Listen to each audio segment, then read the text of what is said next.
Hello, Dr. Scott Forbes. Welcome to the podcast. Thank you very much. Yeah, happy to be here. I'm super stoked that you're here. You are someone that I honestly found quite randomly on Instagram. I'd like to say I had this master plan of finding Dr. Creatine, but I didn't. I actually think I found you from a friend of mine who is a sports nutritionist in New Zealand, and he shares a lot of your work. And I started getting really interested because creatine is something I recently have been taking myself. And I know it's something that people have big questions about. And there's so much myth and misconception. So I wanted to bring you on the show so that we can bust some of those myths and address some of those misconceptions and help you talk about the thing that you're really passionate about. Absolutely. Yeah, creatine is probably one of the most beneficial supplements, if not the most beneficial supplement. I think it's the king of supplements. But that's maybe for another time, another story. But I think, yeah, perhaps it's even more beneficial than things like protein, which protein is, Whoa. I know, crazy, but Yeah. as a supplement. So Yeah. you can get sufficient protein from eating either animal-based or plant-based proteins, whatever fits your lifestyle. But you can get those from foods, but it's very difficult to get sufficient creatine to really optimize exercise performance, and a variety of other tissues can be enhanced with creatine supplementation without supplementing with that magical white powder, which we call creatine monohydrate. Mm-hmm. But yeah, there's also a lot of myths and misconceptions associated with creatine as well. Okay, we're definitely going to dive into that. And I love how you just did a little, like you just dropped the mic here at the beginning about, creatine and protein and all of those things. And we'll probably dive more into that. But before we do that, I would love to hear, how did you end up making creatine such a focus of your research? I mean, was it something personally that was really interesting to you? Did you sort of stumble into it on accident? Like, I know a lot of people end up in their sort of research fields of study, just it's kind of serendipitous, but how did you end up here doing what you're doing and, being Dr. Creatine? How did this happen? So it happens kind of slowly over time. And I was introduced to creatine as a researcher, and we did some original investigations with it. We just gave college-aged individuals creatine for 10 days, and we made them do a sprint test on a bike and a bench press test. And we found some improvements with creatine supplementation. And so that was in collaboration with Dr. Darren Kandow, and my supervisor at the time was Phil Chillibeck. And they've both been creatine researchers for really long periods of time, and I've done a lot of creatine research. So Dr. Darren Kandow is now at the University of Regina in Canada, and he's actually, he's published the most creatine exercise research out of anyone in the entire world. So he was a great person to connect to at the start of my career involved in research. But really, it's just over time, it's been the one supplement that's been shown to have a benefit. And there seems to be more and more kind of benefits with regards to creatine. So that's why I've just stayed engaged with creatine and got more excited over the years. And now it's become a focus really for the past 5 or 6 years in my research laboratory. That's really cool. What inspired you to sort of get on Instagram and start sharing? As I said, that's sort of how I initially found you, and we kind of connected there. What motivates a researcher like you to start sharing it, like the things that you do on a platform like Instagram? Yeah, so that's a great question. And I think it comes down to that there are so many myths and misconceptions associated with creatine. And I'm just passionate about kind of providing that information to whoever is interested in listening and trying to influence maybe one person at a time. So I don't have any strategic social media plans or anything like that. I do it just for the joy and just for the fun, and to share my research a little bit, which I spend a lot of time in my office, which has, maybe I can show you a little bit, but it has no windows. And I'm just stuck in this tiny little hole doing this research all the time, writing all these papers. So it's kind of fun to, to reach out to people and show them what some of the research is actually saying. Absolutely. And it must be really an interesting way to almost maybe crowdsource or get ideas too. I was hopped on a live that you did a couple weeks ago, and gosh, just the types of questions people were asking were so clever and so interesting. And I wonder if that gives you any inspiration for further areas of study or, things that you could include in your research. Yeah, absolutely. So what I think of creatine and how it's used in a research setting is maybe not how people are using it in the fitness world and how they're perceiving it. So it's nice to get those perspectives and to get some questions that people may have, whether it's different dosing protocols or timing or combining creatine with other supplements and things like that. Yeah, it comes from other people that are using it and seeing other people do things that they reach out to me and say, can you answer that question, essentially? I love that. Okay, before we go any further, if there is someone listening to this who has never heard of creatine, you mentioned it's a supplement, but what is it? And what does it help? I guess in the context of exercise, we can maybe start there because there are other things that are now coming out in research in terms of benefits. But what is creatine? And in terms of exercise, what does it help our body do? Okay, so if you haven't heard of creatine, first you got to climb out from under that rock, because you should have heard of it by now, because I've been pushing hard on social media and things like that. Yeah. But if you haven't heard about creatine, it's derived of 3 amino acids. So amino acids, if you put 20 of those together, you have a complete protein. So they're the building blocks for protein.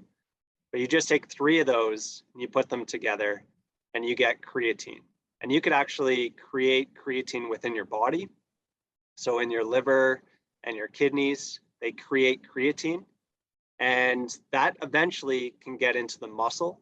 So about 95% of creatine is taken up by the muscle. We also have creatine in other tissues as well, and we can get into that. But most of creatine is actually stored in your muscle.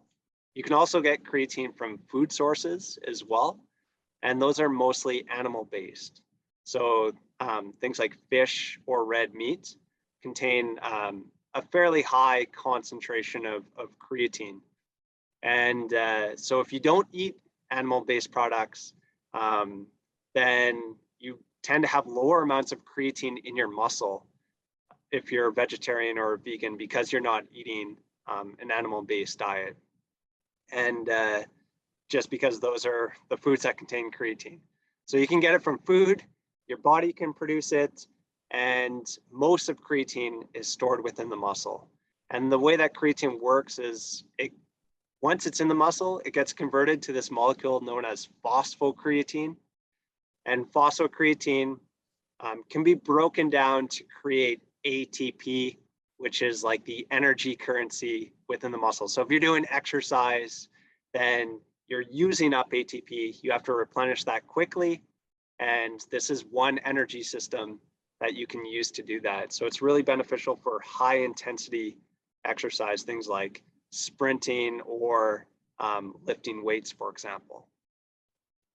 Awesome. I think that'll really help people to get a general gist of what creatine is. So if this is something that's kind of in our muscles anyway, why does taking a supplement or like focusing on, maybe increasing some of those food sources, why is that going to be beneficial? Does it help us lift longer? Does it help us sprint longer? Like, why would that maybe be something that somebody would want to consider? Yeah, so even if you consume red meat and fish on a regular basis, if you take a creatine supplement, you get about a 20% increase in the amount of creatine within your muscle. So you make that energy system just a little bit bigger, and then you can run a little bit faster. You can lift a few more reps, for example, and over time that can translate into bigger and stronger muscles. So that's really kind of how creatine works and the true benefits of creatine. Awesome. I love it. Okay. So we have a pretty good foundation now about what creatine is and why it's beneficial for exercise. I would love to maybe shift before we talk about some of the myths. I'm going to wait a little bit. I would love to hear you talk a little bit about, you mentioned that about 95% of creatine is stored in the muscle. Then you alluded to some other tissues. And I think this is one of the interesting areas of research or creatine usage or benefit that a lot of people have no idea about. They think creatine, they think meatheads. They think like something a gym bro would use, and that's it. Like that's the only person who's going to be taking creatine. But can you talk to some of this other research that's coming out, like some of these other tissues that creatine has a benefit for? Because I think this is really important, especially for my audience, who may not identify as a meathead or a gym bro. Yeah, absolutely. So not only is it beneficial for your muscles, which can be good for younger and older individuals as well. So if you want to enhance muscle function as an older adult, there's benefits of creatine supplementation combined with exercise. But some of the other tissues is in your, for example, your brain. So your brain could actually synthesize its own creatine, but we also know that if you supplement with creatine, you could actually enhance the amount of creatine within your brain. And that's been linked to a variety of different enhancements. So things like improved memory, improved processing speed. There's actually been, there's a large study with 20,000 individuals, and they correlated dietary creatine intake with depression. So if you consumed more creatine in your diet, you had a lower risk of depression. So there's some really cool emerging research looking at the influence of creatine, not only on muscle performance, but for example, brain function as well. Mm. Yeah, I think that's really important, especially as my community tends to be, I'm in my 40s. They tend to be, late 30s, 40s and beyond. Also, athletic and lifting too. But there is this element of also thinking about, aging and quality of life and independence and some of these other things that, lifting for aesthetics and just kind of performance aside, people are concerned about. So I appreciate hearing that. And that'll be really interesting to see how that element of creatine research starts to emerge and what we know more about. That's really cool. Totally. And another tissue that creatine is beneficial for is bone as Mm. well. So there's a few really cool studies, again, showing if you combine creatine with exercise, particularly resistance training, um, it enhances bone strength and compared to just resistance training alone or with a placebo. And so there's some cell culture research to show that so there's osteoblasts, those are the bone forming cells. And essentially they sprinkle this magical white powder, creatine, onto it and enhance the activity of those bone forming cells. So there's some direct effects of creatine on enhancing bone, but there could also be some indirect effects as well, because if you take creatine and you get bigger and stronger muscles, well, those muscles pull on the bone, and that stress on the bone actually leads to bone formation and bone growth and adaptation over time. And so that's how creatine might work indirectly on enhancing bone. But there's some research done by Dr. Darren Kando that shows, if you combine creatine with resistance training, you can enhance bone strength, particularly in postmenopausal women. Mm. Very cool. Very, very cool. I was going to ask you, and I alluded to this earlier because again, I think people think creatine, they think some like meathead guy in a Gold's Gym somewhere. And it's kind of that unfortunate stereotype that this supplement has gotten over the years. But with regards to women, most of my audience is female or identifies as a woman. And a lot of people are concerned because they think, oh, well, this is just for guys, or like I don't really need this as a woman. Or what does the research say specifically about women? There's more of a movement now to think about the gender gap in research. So I'm really glad that you brought that up about that benefit for perimenopause and bone health. Is there anything else that comes to mind about like women specifically in the research with creatine that's come out? Yeah, so we recently did a systematic review and meta-analysis. So what that is basically we try to collect all the research that's been done on a particular population, for example, females. And in that particular systematic review, we looked at they had to be we looked at older adults, so they had to be either over the age of 60 or clearly postmenopausal. And so in that population, we looked at, was there any benefits of creatine supplementation? We found 10 studies. So there has been a decent amount of research in that population. And it showed that if they took creatine, that they got stronger muscles. But in contrast to what we found in that same age category for males, they didn't get bigger muscles.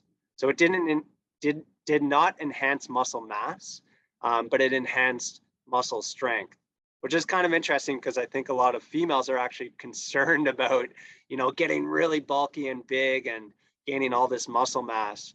But creatine's not going to do that. It's just going to help with enhancing muscle strength, at least in that population. And that's what the research suggests. Very cool. Yeah.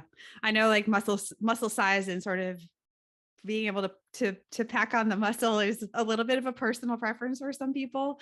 But I mean, I'm all for like building as much muscle as you can, especially as we're exiting our 30s and going into 40s and beyond. Like if we haven't started, I'm a huge advocate for that. But that's really interesting that you bring that up because yes, a lot of people are concerned about a particular bulking effect or looking too big, and it's not necessarily the aesthetic that they want to go for. But I love that you shared about that meta-analysis and systematic review. That's very cool.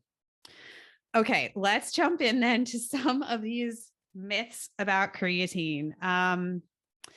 Oh my gosh, I don't even know where to begin. I guess I'll ask some of the questions that I had folks submit on Instagram because some of them do allude to these. And then if I've missed some of the big ones, we can maybe talk about that. So the first one that I hear a lot is that creatine is going to make me really puffy and make me retain water. And I'm trying to, look smaller, or that's a concern for me. I just don't want to gain any water weight or any weight at all. Or maybe I'm competing in a sport and, I'm trying to stay within a certain weight range. So what is the truth on that? Is creatine going to make me just like endlessly puff up and retain a lot of water? Okay, so that myth has some truth to it, but it's mostly wrong. All right, let's talk about that. Yeah, so creatine will increase water uptake into the muscle, but that actually causes the muscle cell to swell, but that swelling actually stimulates the muscle to grow.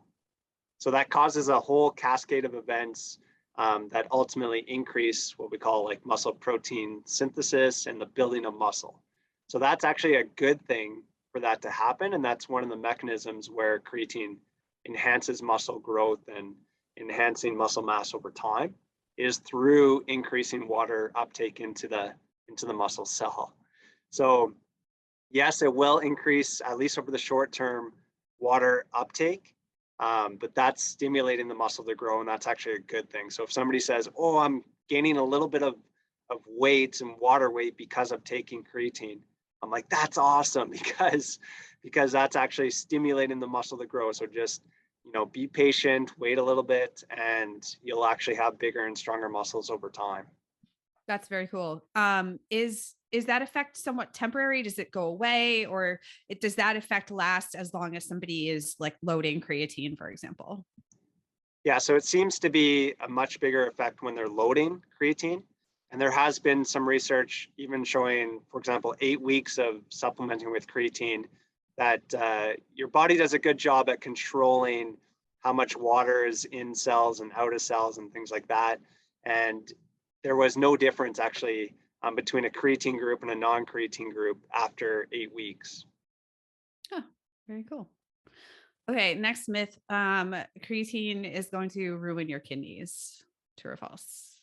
So that's false. And the evidence is very clear that creatine is one of the safest supplements. And there's been multiple studies in both females and males looking at the health impacts of creatine, particularly on your liver and kidneys. And there's really no evidence that creatine can impact your kidneys. That being said, there is one case study where somebody was taking over 200 grams of creatine per day, and they had kidney dysfunction.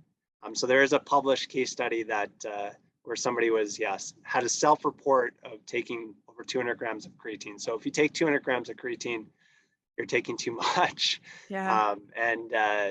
Perhaps at that point it could do some damage, just like taking too much of anything could potentially do some damage. But if you're taking it within the recommended doses, there is absolutely no evidence that creatine is bad for your liver or kidney. When you said that, and people watching, listening to this can't see what my face did, but you said 200 grams and my eyes just like went the size of saucers because that's a lot.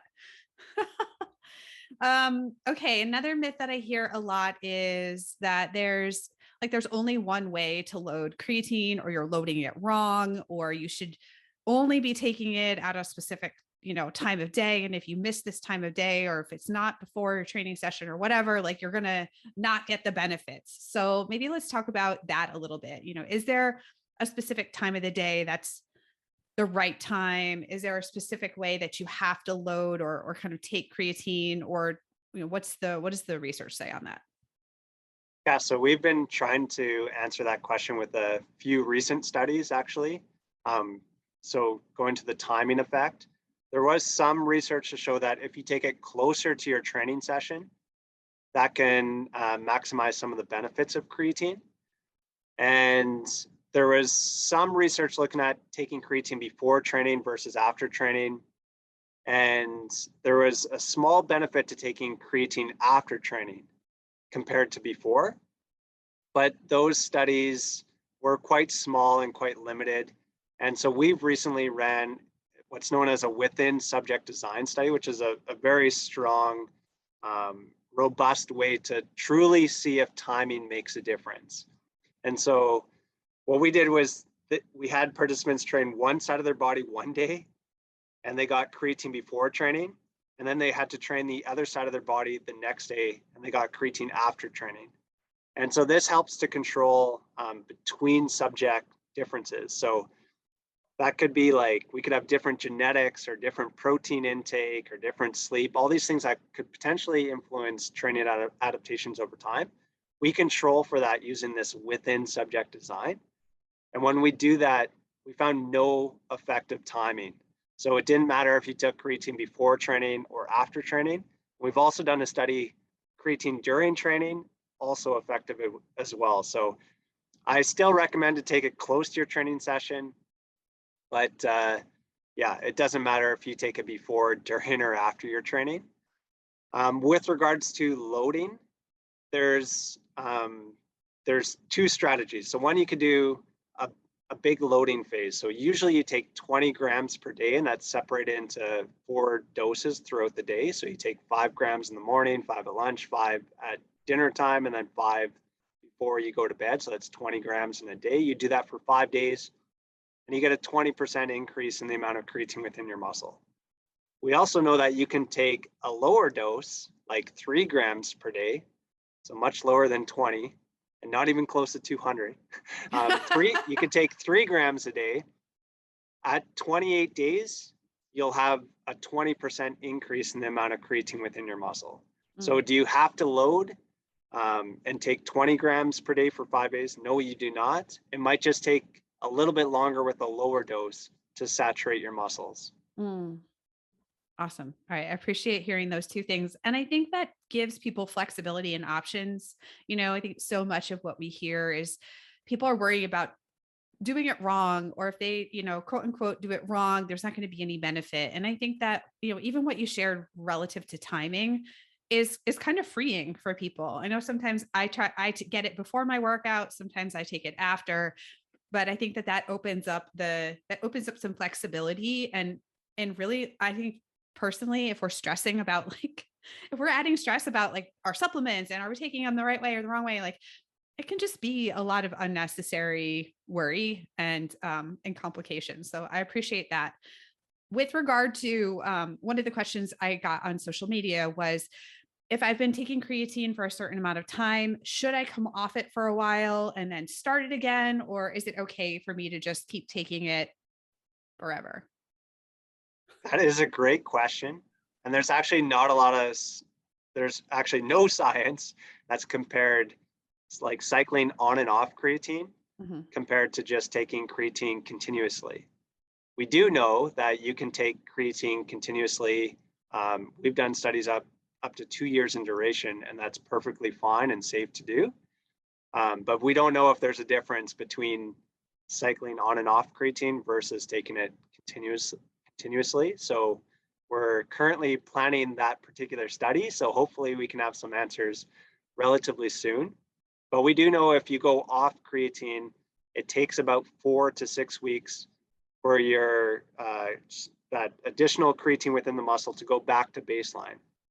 So I suspect that it's not going to have a big difference over time, whether you cycle on and off creatine or whether you take it continuously.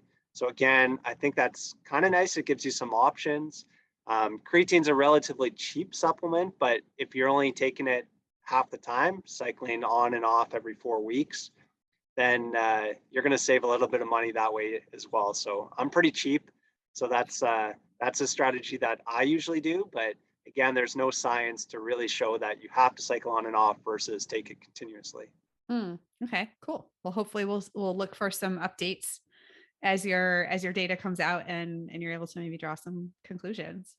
One of the other questions I got is, there are lots of really kind of fancy creatine versions out there. There's like proprietary, quote unquote proprietary stuff. There's like buffered creatine. There are different, not just creatine monohydrate, but there's different versions of creatine, chemically speaking.